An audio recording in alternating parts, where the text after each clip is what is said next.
دوستو آج کی ویڈیو میں آپ کو کچھ ایسی خوراکیں بتانی ہیں جو اگر آپ اپنے جانوروں کو استعمال کروائیں گے تو آپ کے جانور دودھ کم کرے گا. دودھ کم کرنے کے ساتھ ساتھ اس کو اور بہت سارے مسائل ہوں گے.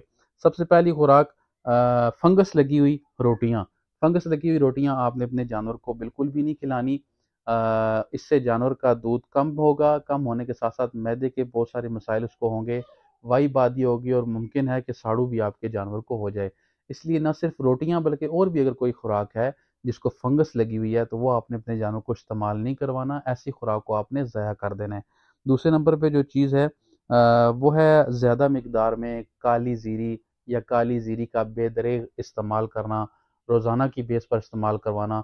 اس سے بھی جانور کا دودھ کم ہو جاتا ہے. ہاں کچھ نسخوں میں ضرور استعمال کی جاتی ہے، 4 یا 5 بار آپ دے سکتے ہیں.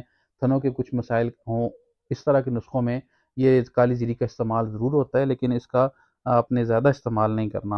اور اس کے بعد جو چیز ہے وہ ہے باسی یا بدبودار چارہ.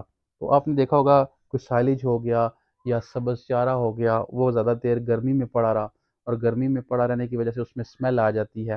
تو ایسا چارہ آپ نے اپنے جانوروں کو نہیں کھلانا. یہ آپ کے جانوروں کو نقصان پہنچائے گا. معدے کے مسائل ہوں گے اور اس کے ساتھ ساتھ جانور پانی بھی کم پیے گا اور اس کے ساتھ دودھ بھی جانور کا کم ہوگا. تو آپ نے بدبودار چارہ جو ہے وہ نہیں استعمال کروانا، اس کو بھی آپ نے ضائع کر دینے. تو اب جو چیز بتانے جا رہا ہوں وہ ہے خشک توڑی. اکثر دوست کرتے کیا ہیں کہ نہ ونڈا استعمال کرتے ہیں نہ سبز چارہ ڈالتے ہیں اور ایسے ہی خشک توڑی آگے رکھ دیتے ہیں. زیادہ تر دیہاتوں میں ایسا کام ہوتا ہے. تو اس سے بھی دوستو یاد رکھیے گا، اگر آپ کا جانور دودھ والا ہے تو وہ دودھ کم کر جائے گا. تو آپ نے کرنا یہ ہے کہ ہمیشہ کھل کے ساتھ، ونڈے کے ساتھ یا سبز چارے کے ساتھ آپ نے توڑی کا استعمال جو ہے اپنے جانوروں کو کروانا ہے. اور اس کے علاوہ جو چیز ہے وہ ہے چاول کی پرالی. چاول کی پرالی کا بھی زیادہ استعمال کرنے سے جانور دودھ جو ہے وہ کم کر جاتے ہیں. اس کے علاوہ جو چیز ہے وہ ہے سٹریس. جانور کو سٹریس جو ہے وہ آپ نے بالکل بھی نہیں دینا. اگر جانور کسی جانور سے ڈرتا ہے تو کوشش کریں اس جانور سے اس کو دور باندھیں. اور اس کے علاوہ زیادہ سردی اور زیادہ گرمی سے بھی اپنے جانوروں کو بچائیں. وقت پر اپنے جانوروں کو پانی پلائیں.